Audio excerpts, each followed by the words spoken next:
తల్లిదండ్రులు ఒక్కసారి ఆలోచించండి. యువకుల్లో మార్పు రావాలి. భవిష్యత్తులో యువకులు ముందుకు వెళ్ళాలి. ఈ మధ్య మేము వినే మాట బైక్ రేసింగ్.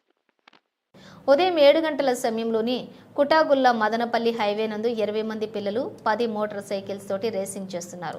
సమాచారం వచ్చి మేము అక్కడికి వెళితే మమ్మల్ని చూసి వారు పొలాల్లోకి గుట్టల్లోకి పరుగున వెళ్లారు. వాళ్ళని పట్టుకునే ప్రయత్నం చేద్దామంటే ఎక్కడ స్పీడ్గా వెళ్ళి కింద పడి కాళ్ళు చేతులు విరగొట్టుకుంటారో, ఎక్కడ ప్రాణాల మీదకు తెచ్చుకుంటారో అని భయం. అసలు తల్లిదండ్రులకు తెలియకుండా అంత విలువైన బైక్లు వారికి ఎక్కడి నుండి వస్తాయి?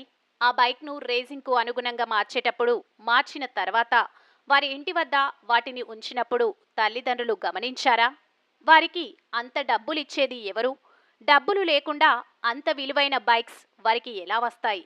వారి అలవాట్లు ఏమిటి? అంతా ఉదయం పూట, మధ్యాహ్నం, రాత్రిపూట ఎక్కడికి వెళ్తున్నారని తల్లిదండ్రులు వారిని అడుగరా?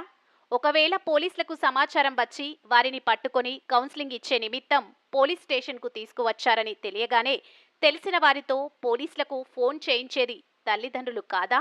వారు మోటార్ సైకిల్ బయటకు తీసుకున్నారు అంటే పిల్లలకు కనీసం డ్రైవింగ్ లైసెన్స్ ఉందా అని తల్లిదండ్రులు చూడరా?